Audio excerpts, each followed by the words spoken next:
नमस्कार, आप देख रहे हैं कहानी कुर्सी की और मैं हूं सौरभ शर्मा आपके साथ सीधे विजय चौक से लाइव देश की संसद के बाहर से आपके लिए ये विशेष प्रोग्राम लेकर हम हाजिर हैं। और आज संसद के अंदर एक बड़ा विशेष दिन है, आपको बता दें। आज मोदी सरकार यूपीए शासनकाल पर जो वित्तीय अव्यवस्था थी उसको लेकर के एक श्वेत पत्र लाने जा रही है, एक व्हाइट पेपर लाने जा रही है। ये व्हाइट पेपर क्या होता है? तो सरल भाषा में किसी भी एक विषय के ऊपर या उसकी समस्याओं से जुड़ा हुआ समझाने के लिए, एक दृष्टिकोण देने के लिए एक दस्तावेज जारी किया जाता है। आमतौर पर ये आजकल कंपनियां करती हैं, ये एक मार्केटिंग टूल भी होता है, लेकिन कभी कभी सरकारें भी श्वेत पत्र लेकर के आया करती हैं जो किसी निश्चित समस्या पर या निश्चित विषय के ऊपर या निश्चित कालखंड में उपजी किसी विवाद के ऊपर एक दस्तावेज जारी किया जाता है। बहुत से लोगों के मन में ये सवाल है और लोग पूछ भी रहे हैं कि आखिर यूपीए शासनकाल में अर्थव्यवस्था की जो हालत थी उसके ऊपर मोदी सरकार अब 10 साल के बाद व्हाइट पेपर क्यों ला रही है? अगर ये व्हाइट पेपर जारी करना था तो जब नरेंद्र मोदी प्रधानमंत्री बने या उनका पहला कार्यकाल 2014 में शुरू हुआ तभी ये बताना चाहिए था। नरेंद्र मोदी खुद इस सवाल का जवाब पहले दे चुके हैं। उन्होंने कहा था कि अगर 2014 में आने के बाद उनकी सरकार पिछले 10 वर्ष में अर्थव्यवस्था की क्या दुर्गति की गई थी इसके बारे में श्वेत पत्र लेकर के आती तो देश में निवेश करने वाले विदेशी निवेशक, इंटरनेशनल इन्वेस्टर, डोमेस्टिक इन्वेस्टर, उनका मनोबल टूटता। देश की उस वक्त अर्थव्यवस्था की अगर असलियत जग जाहिर कर दी जाती तो शायद भारत जो आज व्हाइट स्पॉट बनकर के उभरा है ऐसा ना हो पाता। ये बात उन्होंने कई इंटरव्यूज में कही भी है। वित्त मंत्री निर्मला सीतारमण ने अपने अंतरिम बजट के भाषण में इस बात का ऐलान किया था कि जल्द भारत सरकार उन 10 साल के दौरान भारत की इकोनॉमिक ग्रोथ और भारत की इकोनॉमी के आड़े सरकार की अव्यवस्था कैसे आई थी इसको लेकर ये व्हाइट पेपर जारी करेगी। अभी हाल ही में ये ऐलान 2 दिन पहले सरकार ने किया कि बजट सत्र, ये जो बजट सत्र है संसद का, इसको 1 दिन के लिए बढ़ाया जा रहा है। तो लोगों को लगा शायद उसी 1 दिन में ये श्वेत पत्र लाया जाएगा, लेकिन आज ही इस श्वेत पत्र को जारी किया जा रहा है। थोड़ी देर में संसद के अंदर आप इस पर भाषण सुनेंगे। लेकिन कांग्रेस पार्टी ने ये सरकारी व्हाइट पेपर जारी हो उससे पहले अपनी तरफ से एक ब्लैक पेपर जारी कर दिया। इस ब्लैक पेपर के जरिए सरकार ने यह बताने की कोशिश की है कि कैसे 10 साल में मोदी सरकार ने देश की अर्थव्यवस्था को चोट पहुंचाई। प्रधानमंत्री नरेंद्र मोदी ने आज इस पर सबसे पहले प्रतिक्रिया भी दी। प्रधानमंत्री ने कहा कि जब भी देश में कोई शुभ काम होने जा रहा होता है, कांग्रेस पार्टी या विपक्ष से जुड़े कुछ नेता वो उसमें व्यवधान डालने की कोशिश करते हैं, कभी काले कपड़े पहन करके विरोध प्रदर्शन करते हैं। ऐसा पहले मौकों पर हो चुका है। तो इसीलिए हम आज के उनके इस ब्लैक पेपर को एक काले टीके के समान समझते हैं। तो आप सुनिए प्रधानमंत्री नरेंद्र मोदी ने आज क्या कहा। कांग्रेस अध्यक्ष मल्लिकार्जुन खड़गे ने ये ब्लैक पेपर जारी करते हुए इससे पहले क्या कहा था, और आपको हम प्रधानमंत्री नरेंद्र मोदी के लोकसभा और राज्यसभा में अभी पिछले 3 दिनों के दरमियान दिए गए भाषण के कुछ हिस्से भी सुनाने जा रहे हैं, जिसमें उन्होंने एक तुलनात्मक दृष्टिकोण रखा है। 2014 से पहले क्या हालत थी, 2014 से 2024, इन 10 सालों में इस सरकार ने क्या क्या काम किए। कभी फैशन परेड का भी हमने दृश्य देखा, काले कपड़ों में सदन को फैशन शो का भी लाभ मिला। तो ऐसी विविधताओं के अनुभव के बीच हमारा कार्यकाल बीता और मैं तो अब खड़गे जी आ गए हैं तो मेरा एक धर्म तो निभाना ही पड़ता है मुझे। कभी कभी कुछ काम इतने अच्छे होते हैं जो बहुत लंबे समय तक उपयोगी होते हैं। हमारे यहाँ कोई बच्चा कुछ अच्छी चीज कर लेता है, कोई बच्चा अच्छे कपड़े वपड़े पहन करके अवसर के लिए तैयार होता है तो परिवार में एक आध स्वजन आ जाता, अरे किसी की नजर लग जाएगी, इसको काला टीका कर दो। तो ऐसे काला टीका कर देते हैं। आज देश पिछले 10 साल में समृद्धि के नए नए शिखर सर कर रहा है। एक भव्य दिव्य वातावरण बना है, उसको नजर न लग जाए इसलिए काला टीका करने का आज प्रयास हुआ है। मैं उसके लिए भी खड़गे जी का बहुत धन्यवाद करता हूं, ताकि इस हमारी प्रगति की यात्रा को कोई नजर न लग जाए। ये नजर न लग जाए इसलिए आपने आज जो काला टीका किया है, मैं तो सोच रहा था सब काले कपड़ों में आएंगे, लेकिन शायद काला जादू खिंचते खिंचते खिंचते ब्लैक पेपर तक चला गया है। लेकिन फिर भी मैं उसका भी स्वागत करता हूं, क्योंकि जब भी अच्छी बात होती है काला टीका नजर न लग जाए, इसलिए बहुत जरूरी होता है। और उस पवित्र काम को, और आज जिस उम्र के हैं उस व्यक्ति जब ये काम करता है तो जरा अच्छा रहता है। तो मैं इसके लिए भी आपका आभार व्यक्त करता हूं। आज black pepper against the government निकाल रहे हैं, क्योंकि वो हमेशा अपनी बात को पार्लियामेंट में जब रखते हैं तो बार बार अपनी कामयाबियों को सुनाते हैं और उनके फेल्यूर्स को छुपाते हैं। और जो हम उनके फेल्यूर्स के बारे में भी जब कहते हैं तब भी हमको उतना उसको महत्व नहीं दिया जाता है। तो इसलिए हमने सोचा कि एक ब्लैक पेपर इस सरकार के खिलाफ निकालना और लोगों को बताना, इस दृष्टि से आज हम ये आपके सामने रख रहे हैं। तो white paper versus black pepper, आज आपको ये राजनीति देखने को मिलेगी। हमारे साथ कहानी कुर्सी के मेहमान मौजूद हैं। मैं स्वागत करना चाहता हूं राहुल महाजन जी, बहुत स्वागत आपका। सर हर्षवर्धन त्रिपाठी जी, हर्षी बहुत स्वागत आपका भी। समीर चौगांवकर साहब हमारे साथ है। समीर साहब आपका स्वागत है। आपने अभी सुना मल्लिकार्जुन खड़गे कह रहे थे भाई मोदी जी जब भी बोलते हैं सिर्फ अपनी प्रशंसा करते हैं लेकिन अपनी कमियां कभी नहीं गिनाते, तो वो काम हम करने जा रहे हैं। वो ब्लैक पेपर लाएंगे तो हम व्हाइट पेपर लाएंगे तो हम ब्लैक पेपर लाएंगे। देखिए, राजनीति में ये तो स्वाभाविक है कि विपक्ष का काम ही है सरकार की कमियां गिनाना। अब हालांकि मुझे ये भी नहीं ध्यान में है कि खड़गे जी ने अपनी कमी कब गिनाई या राहुल जी ने अपनी कमी कब गिनाई। कमी तो खुद कोई अपनी कहाँ गिनाता है। और राजनीति का मतलब है कि अपने सबसे अच्छे को जनता के सामने प्रस्तुत करना और जो खराब है उसको धीरे धीरे सुधारना, यानी गलती अगर कुछ है तो उसको ठीक करना, जो भी आप कर रहे हो। लेकिन यहाँ एक बात बड़े कमाल की है, अगर कोई ब्लैक पेपर, कोई जिसको हम कहते हैं कि सरकार के ऊपर ढेर सारे आरोपों वाली कोई श्रृंखला कांग्रेस को लेकर आना था, तो उसके लिए श्वेत पत्र का इंतजार क्यों किया गया? उसके लिए इस बात की प्रतीक्षा क्यों की गई कि ये सरकार 10 साल के यूपीए के कार्यकाल और 10 साल के मोदी के कार्यकाल के बीच में तुलना लेकर आने वाली है? और इसे मैं इस तरह से भी देखता हूं कि शायद कांग्रेस पार्टी को अब डर ज्यादा लग रहा है, अब ज्यादा उनको मुश्किल हो रही है, क्योंकि अभी ये जैसे ही सदन में पेश होगा, वित्त मंत्री जी इसको प्रस्तुत करेंगे, इसकी कॉपी थोड़ी ही देर में पूरे देश में पहुंच जाएगी। संचार क्रांति है, पूरे देश में पहुंच जाएगी। और लोगों को जब वो सारी चीजें पता चलेंगी तो जो प्रधानमंत्री नरेंद्र मोदी ने कहा था कि हम चाहते तो अभी भी ला सकते थे, यानी 14 के तुरंत बाद, लेकिन अब 10 वर्षों का एक तुलनात्मक अध्ययन देश के सामने होगा। और मुझे लगता है कि जब आप किसी चीज के रिएक्शन में कुछ लेकर आते हैं तो उसका वो प्रभाव नहीं पड़ता। अगर आप अपना काम करते हैं तो उसको लोग ज्यादा अच्छे से रिसीव करते हैं, उसका प्रभाव, उसका परिणाम वो ज्यादा होता है।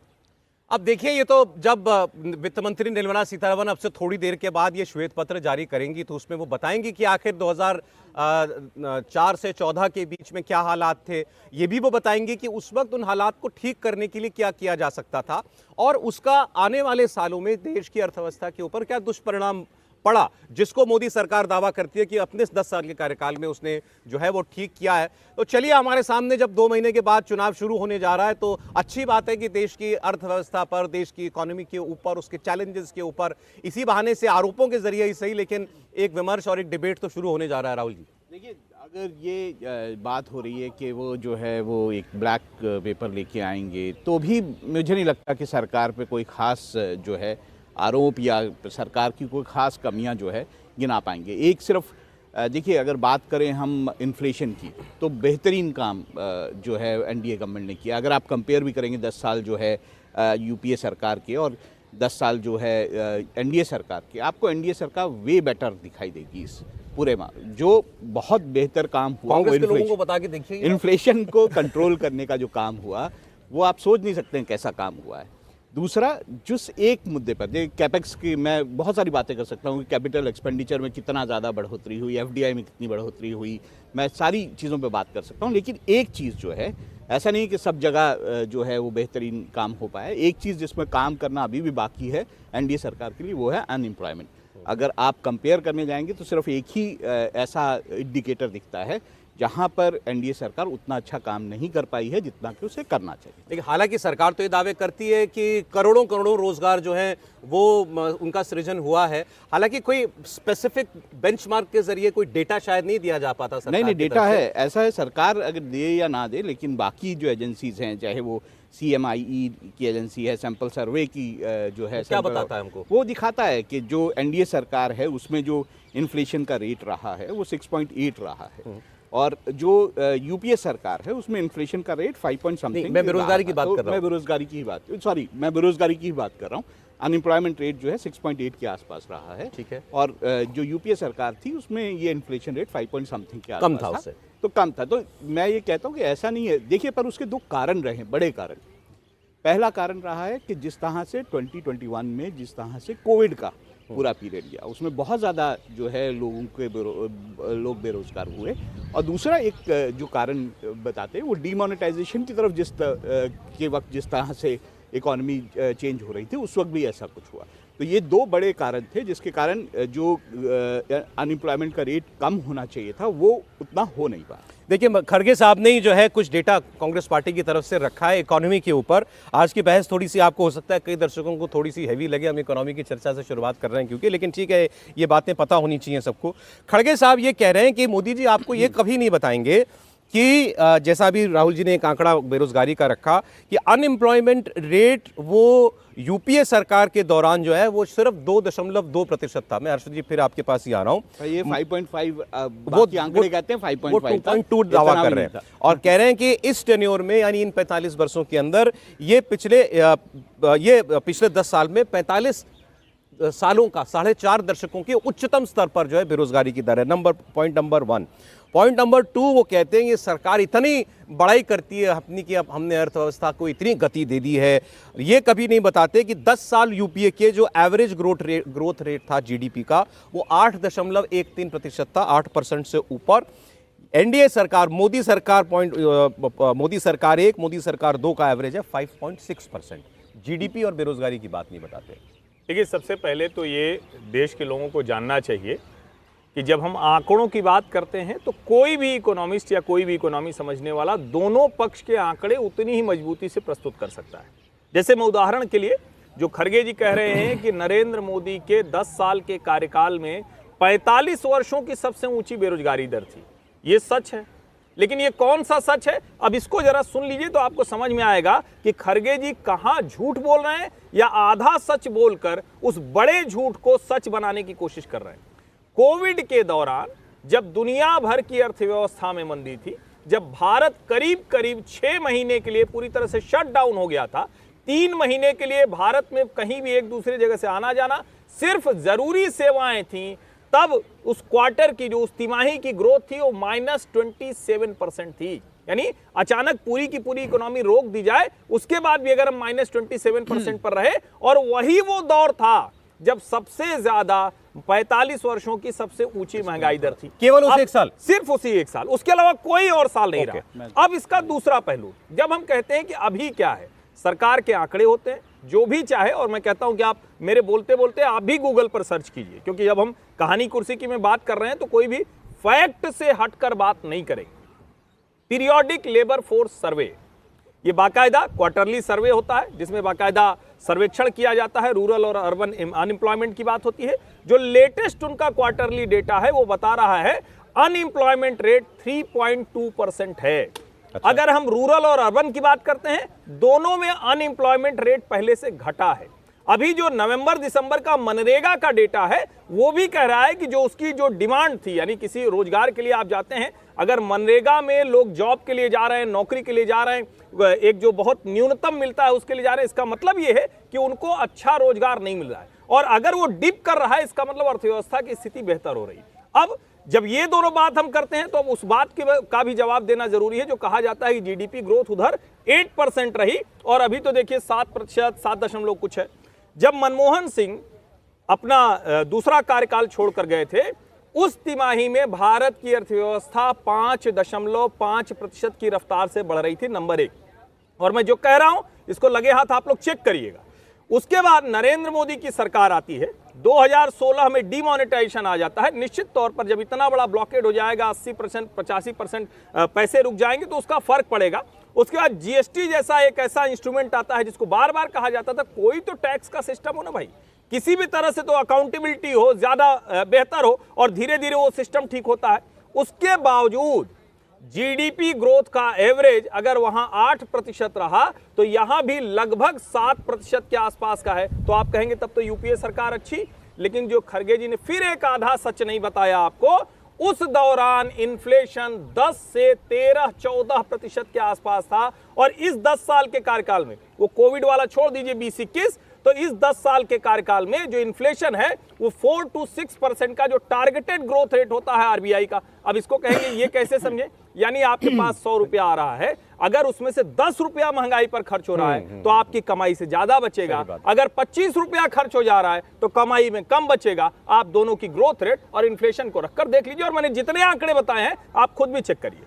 सरल भाषा में अगर हमारी अगर ग्रोथ हो भी रही है, हमारी आमदनी अगर बढ़ भी रही है, लेकिन महंगाई पहले से ज्यादा बढ़ रही है, तो आपकी आमदनी को ही खा रही है। अच्छा, इसमें एक और चीज मैं आपको बता दूं, इस सरकार ने, देखिए इस सरकार के ऊपर बड़ा आरोप लगता है कि ये सूट बूट वालों की सरकार है, वो एकदम से पूंजीवादी सरकार है। कमाल की बात यह है कि आपको स्वर्गीय अरुण जेटली जी का बजट याद करना चाहिए, जो tomato onion potato tops scheme जो आई थी, जिसके लिए 500 करोड़ रुपए का प्रोविजन था। क्यों था? कि भैया आलू प्याज टमाटर सीजनल में बढ़ जाता है। पहली बार किसी सरकार ने काम किया, पहली बार किसी सरकार ने कहा कि हम देश के किसानों को कहेंगे कि तुम अरहर तुअर जिस नाम से आप जानते हो, पीली वाली दाल, तो वो उगाने के लिए देश भर में किया। और जो हम इंपोर्ट करते थे, आज हमें इंपोर्ट करने की आवश्यकता नहीं है। और अभी नया है भारत चावल, जो पीयूष गोयल जी की टोपी पे आप आजकल देख रहे हो, बड़ा प्रचार कर रहे हो, भारत चावल, तो वो भी सरकार कोशिश कर रही है कि उस वर्ग को कोई मुश्किल नहीं हो। राहुल जी, सवीर जी का कमेंट आ जाए फिर मैं आ जाता हूँ। देखिए, खड़गे साहब ने एक बात बड़ी और ऐसी लिखी है जिस पर विवाद होगा। हालांकि जो अर्थव्यवस्था की थोड़ी बहुत समझ रखते हैं उनको पता है कि वो क्या कहना चाह रहे हैं, लेकिन फिर ये ऐसे ही है, आधी बात बताना और आधी छिपा लेना। उन्होंने कहा वर्ल्ड बैंक के मुताबिक तो हम 2011 में ही दुनिया की तीसरी सबसे बड़ी अर्थव्यवस्था बन चुके हैं। अब मोदी जी कह रहे हैं कि हम बनेंगे, जब हम मोदी सरकार की तीसरा कार्यकाल शुरू होगा तो मैं मोदी की गारंटी है हम तीसरी बड़ी अर्थव्यवस्था बन जाएंगे। वो कह रहे हैं काम 2011 में हो चुका है। वो बताना चाह रहे हैं पावर परचेज पैरिटी के जरिए, वो हम बताएंगे आपको ये क्या होता है। लेकिन ये black pepper versus white paper की आज का दिन है। समीर जी, देखिए, मुझे लगता है प्रधानमंत्री मोदी ने जब राष्ट्रपति के अभिभाषण के धन्यवाद प्रस्ताव पर लोकसभा में 1 घंटा 50 मिनट का भाषण दिया था, और राज्यसभा में जो भाषण दिया है, अगर आप दोनों भाषण को देखोगे तो प्रधानमंत्री मोदी ने कांग्रेस के पूरे कार्यकाल का पूरा लेखा जोखा रख दिया था। उनके 10 साल का कार्यकाल का उन्होंने लेखा जोखा रखा, और भविष्य में जब वो तीसरी बार सरकार बनाने जाएंगे 2024 में जब सरकार बनाएंगे तो उस समय वो क्या करने वाले उसकी भी उन्होंने जानकारी सदन के अंदर रख दी थी। कांग्रेस ने समय समय पर जो गुमराह किया था, प्रधानमंत्री ने बहुत स्पष्ट कहा। कांग्रेस से आरोप लगाती थी कि पीएसयू बंद कर दिए गए मोदी सरकार में। मोदी सरकार के कार्यकाल में पीएसयू बढ़े हैं। जब 2014 के अंदर 254 पीएसयू थे, आज 234 पीएसयू थे, आज 254 पीएसयू है। 10 साल के अंदर पीएसयू की नेट वर्थ जो 9.5 लाख करोड़ थी 2014 में, आज वो 17 लाख करोड़ के ऊपर हो चुकी है। और ये सब जानते हैं कि जब मनमोहन सिंह की सरकार में 12वें नंबर से 11वें नंबर की इकोनॉमी बनी तो कैसे मनमोहन सिंह सरकार ने अपनी पीठ थपथपाई थी। और प्रधानमंत्री मोदी ने बताया कि 10 साल के अंदर भारत दुनिया की 5वीं इकोनॉमी बन गया है। उनके तीसरे काल के अंदर तीसरी इकोनॉमी बनने की अग्रसर है। हम सब जानते हैं कि देश किन 5 नाजुक इकोनॉमी में शामिल हो चुका था। तो प्रधानमंत्री मोदी ने जिस तरीके से काम किया 10 साल में, मुझे लग रहा है यह देश को जानना बहुत ज़रूरी है। और कांग्रेस अगर ये कहती है कि अगर मोदी सरकार ने काम नहीं किया तो उन्हें किसने रोका था कि प्रधानमंत्री मोदी के 10 साल के ऊपर एक ब्लैक पेपर पहले लेकर आते हैं? क्या जरूरत थी कि जब प्रधानमंत्री मोदी या केंद्र सरकार जब कांग्रेस के 10 साल के आर्थिक कुराज का जब पॉलिसी पैरालिसिस हो चुकी थी, उसका अगर पूरी जानकारी लेकर देश के सामने आ रही है, तब आप कह रहे हो कि हम भी लेकर आएंगे। देश की जनता जानती है कि 10 साल के अंदर देश ने कितनी उन्नति करी है, देश कहाँ था, कहाँ से कहाँ पहुँच चुका है। और अब आप काला पेपर लेके आए या कोई पेपर लेके आओ, देश की जनता मोदी पर भरोसा कर चुकी है, मोदी के 10 साल पर भरोसा कर चुकी है।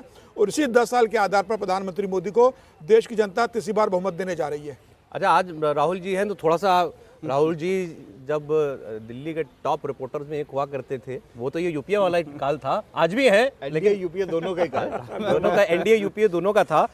तो उस समय के बारे में जो है आज की सरकार के लोग बड़ा कहते हैं कि उस वक्त फ़ोन बैंकिंग चला करती थी, बैंक जो डूबे थे हमारे वो इसीलिए कि फ़ोन पर लोन बांटे जाते थे। क्या था, असलियत क्या है? देखिए, बैंकिंग सेक्टर की हेल्थ को लेकर यूपीए ने जो काम करना चाहिए था वो नहीं किया। उस दौरान जो एनपीए फैक्ट है? ये फैक्ट है। ओके।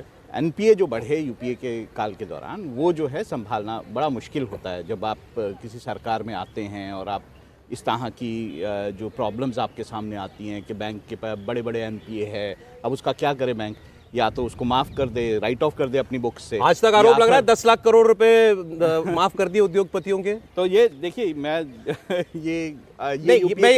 ये समझना चाह रहा हूँ, देखिए, क्योंकि आज ये दिन भर में होगा, क्योंकि अब सरकार ये बताएगी कि उस वक्त हमारे बैंकों की हालत ये थी कि पटे पड़ी थी उसकी बैलेंस शीट जो है एनपीए के साथ सामने, और 14 में जब मोदी आए तो हमारी बैंकों की स्थिति कैसे सुधारी गई, इसलिए मैंने आपसे पूछा। बिल्कुल, मैं आपको, देखिए, ये जैसे हर्षवर्धन कह रहे थे कि आप डेटा जो होता है ना, इकोनॉमिक डेटा, वो हर तरह से आप दे सकते हैं, और दोनों जो भी सत्ता में होते हैं या विपक्ष में होते हैं वो अपने अपने लिहाज से देखते हैं। अब जैसे उन्होंने जो है ना लेबर फोर्स का वो दिया, डेटा का दिया, अब मैं आपको CMIE का डेटा देता हूँ, ठीक है, थोड़ा इंडिपेंडेंट डेटा है। तो आप 2008 में अगर बात करें तो अनएम्प्लॉयमेंट कितनी थी, ये है 5.41, ठीक है। ये अब लगातार बढ़ती रही, ऐसा नहीं कि वो कभी घट गई है, उससे वो बढ़ती रही, और बढ़ते बढ़ते जो है वो जो अगर 2023 में देखें तो 8% तक चली गई। लेकिन उसके बाद जो काम जो एनडीए सरकार ने किया या